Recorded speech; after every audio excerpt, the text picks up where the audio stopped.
Quais são as alterações cognitivas mais comuns na doença de Alzheimer?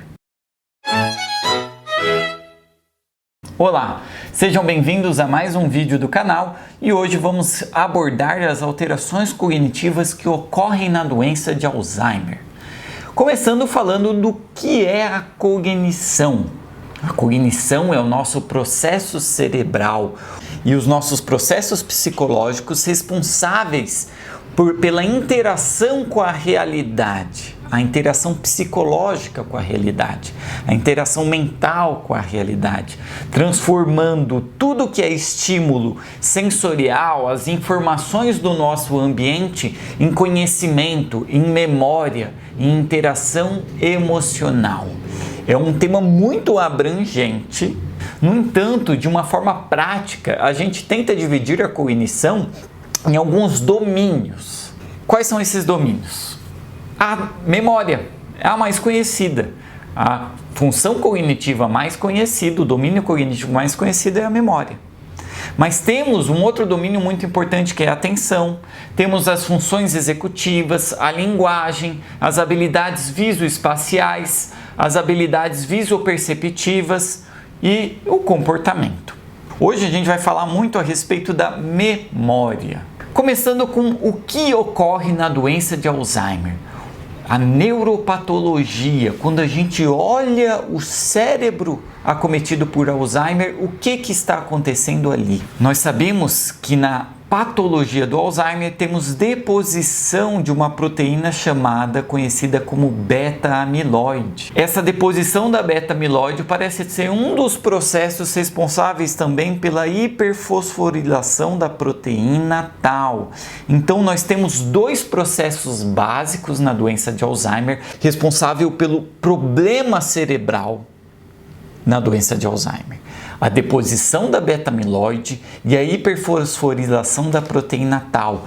São proteínas normais, que estão normais no cérebro de todos os indivíduos, de todas as pessoas, mas no Alzheimer elas sofrem um processo de alteração dessa proteína, levando à formação de placas senis, que ficam fora da célula, e a formação de emaranhados neurofibrilares dentro da célula. Isso prejudica a comunicação entre as células do sistema nervoso do nosso cérebro. Leva também a uma degeneração do cérebro, um encolhimento, uma atrofia cerebral. Agora vamos falar onde que ocorre a alteração que a gente comentou, a deposição da beta-amiloide da proteína tau, certo? Ela ocorre lá a nível celular, dentro e fora da célula. Mas aonde no cérebro que ela ocorre? Ela começa, gente, essa alteração no centro da formação da memória. Essa alteração nas células começa justamente no centro da formação da memória. Ela começa ali e vai se espalhando para todo o cérebro. O Alzheimer é uma doença do cérebro.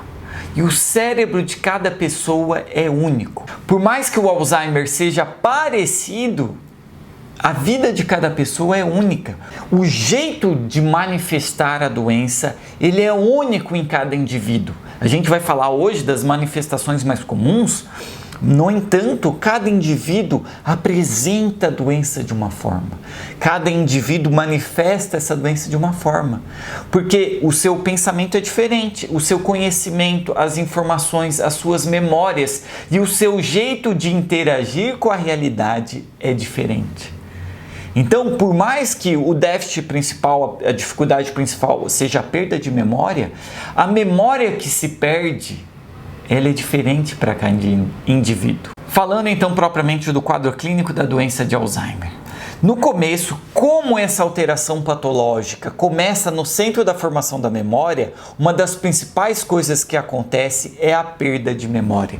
Isso aqui é o marco da doença de Alzheimer. É a perda da capacidade de reter informações novas. Isso evolui com a perda das funções executivas, com o comprometimento das funções executivas. A perda dessa memória progride e leva a uma perda da orientação temporal e espacial. Porque se eu perco a memória, eu perco a continuidade temporal e espacial da vida. Eu não lembro mais aonde eu estou, onde estou, em que momento, porque eu perco a continuidade temporal e espacial. Então, se eu vou para a casa de um colega, de um amigo ou de um familiar, e eu não lembro do trajeto até a casa desse familiar, quando eu estou lá, eu posso ficar desorientado. Quando eu vou no consultório médico, eu fico desorientado. No meio da consulta, o indivíduo com Alzheimer pergunta: mas onde que a gente está? O que a gente está fazendo aqui? Por mais que você tenha falado várias vezes que vocês estavam indo ao médico. Então, essa perda da memória, ela causa essa perda da continuidade temporal e espacial quando ela evolui. Com a evolução do quadro, nós temos também uma perda da memória autobiográfica, embora isso seja um pouco mais tardio. A gente sabe que começa com perda da memória recente. O paciente não forma as memórias recentes, as memórias atuais. E em fases mais avançadas que ele vai perder as memórias autobiográficas ao longo da sua vida. Por isso é muito comum que os familiares falam que os pacientes falem muito da sua infância, da sua juventude, do seu trabalho, das coisas que eles fizeram ao longo da vida, mas não consigam falar a respeito do dia atual, ou de ontem, ou do que está acontecendo na atualidade.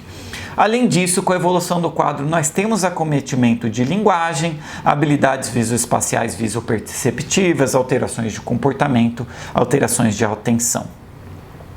Então, como eu falei, a memória recente ela é afetada primeiro e depois a memória autobiográfica antiga é afetada mais tardiamente. Então, quando nós temos comprometimento de memória, as queixas trazidas pelos familiares eu preciso ficar repetindo as coisas para esse familiar. Meu pai fica fazendo as mesmas perguntas toda hora. Minha mãe esqueceu que fomos em um casamento recentemente. Esqueceu sobre os fatos, esqueceu as informações, esqueceu os eventos que ele viveu, certo? Essas são as queixas principais nessa fase mais inicial, em que o indivíduo não consegue reter informações novas. Em relação à orientação temporal e espacial, as queixas são: quando saímos, ele fica perguntando onde estamos. Minha mãe se perdeu e um taxista amigo encontrou ela perdida perto de casa. Então, a desorientação temporal e espacial. Nós mudamos recentemente de casa, mas minha mãe fala que toda hora ela quer ir para sua casa. Por quê? Ela não conseguiu formar uma nova memória da mudança para uma nova residência. Ela se lembra da casa antiga. Então ela fica falando toda hora que quer ir para sua casa antiga.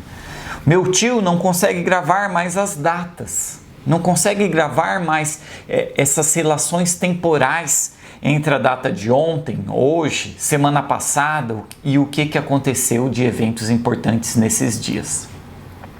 Quando há acometimento das funções executivas, que é esse nosso processo cognitivo de organização mental, de planejamento, raciocínio, solução de problemas, nós temos como queixas dos familiares de que ela não consegue mais fazer coisas simultaneamente. Ela precisa cozinhar uma coisa por vez. Então, antes, essa pessoa às vezes cozinhou sempre várias coisas, várias panelas cozinhando, corta a abobrinha enquanto está fazendo o feijão, enquanto está temperando a carne. São vários processos, ela está solucionando, se organizando mentalmente para fazer isso em várias etapas. Quando você tem acometimento das funções executivas, essas etapas não conseguem ocorrer e ser organizadas mentalmente de forma simultânea.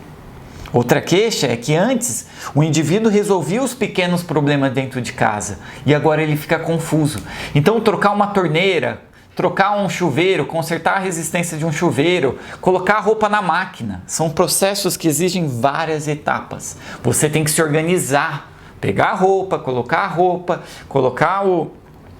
o sabão em pó, colocar o amaciante, ligar a máquina, fazer todas essas etapas. Resolver esses problemas, você precisa ter uma organização mental. Outra coisa que exige muita organização mental e função executiva é fazer uma planilha de gastos, é lidar com as finanças.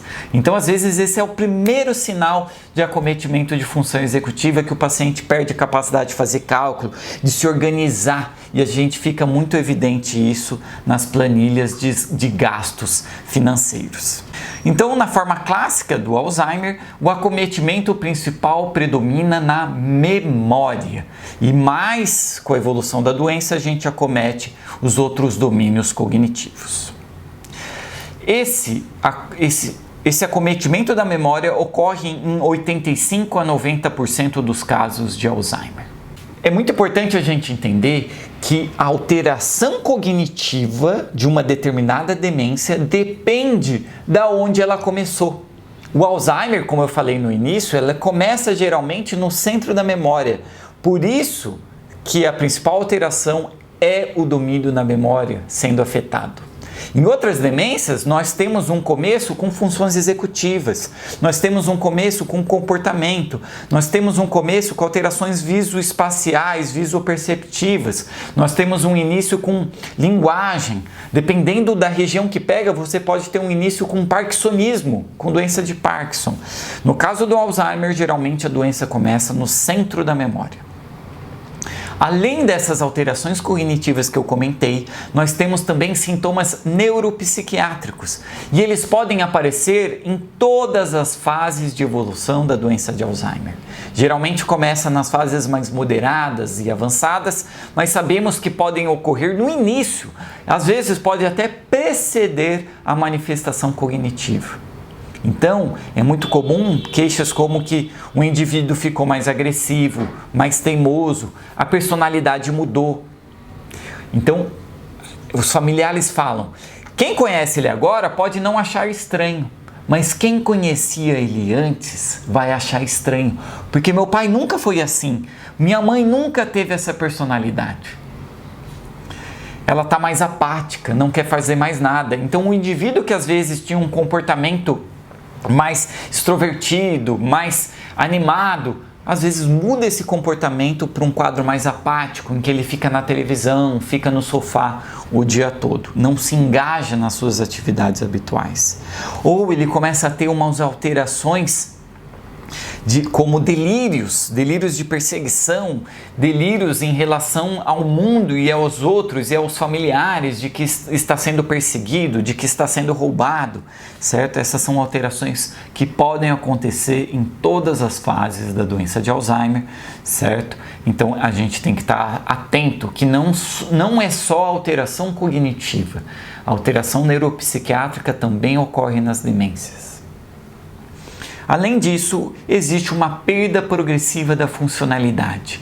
É muito comum que a gente se depare com quadros de queixas de memória e queixas de funcionamento cognitivo que não têm impacto na funcionalidade ou que permanecem estáveis ao longo do tempo e que nunca chegam a comprometer o funcionamento desse indivíduo. Então, quando a gente está diante da doença de Alzheimer, quando a gente está diante de um quadro de demência, nós temos que ter obrigatoriamente um comprometimento que leva à perda de funcionalidade. Se nós não temos perda de funcionalidade, a gente não vai chamar isso de demência, a gente vai dar outro nome, ok? Então, o que é a perda de funcionalidade? É não conseguir mais trabalhar, é parar de cozinhar, é parar de fazer as coisas que o indivíduo sempre fez de forma autônoma, independente e sozinho. O indivíduo passa a precisar de ajuda para fazer essas atividades, a sair de casa, a fazer as atividades dentro de casa, como lavar roupa, tomar banho, cozinhar, cuidar do dinheiro, fazer uma ligação, resolver um problema. Nós temos uma evolução típica da doença de Alzheimer, que é caracterizada inicialmente pelo acometimento de memória, capacidade de reter informações novas é comprometida, depois comprometimento de funções executivas, desorientação temporal e espacial, acometimento mais tardio de memória autobiográfica e outras funções cognitivas, com piora lenta e progressiva ao longo de anos. Geralmente é uma doença que evolui com esse comprometimento que eu falei ao longo de anos, com perda progressiva da funcionalidade e sintomas neuropsiquiátricos que podem acontecer desde o início até fases mais avançadas desse quadro. Espero que essa discussão tenha sido clara e tenha ajudado a elucidar como a doença de Alzheimer se manifesta e como a doença de Alzheimer evolui. Se inscreva no canal para mais vídeos como esse. Se gostou do vídeo, compartilhe. Até a próxima!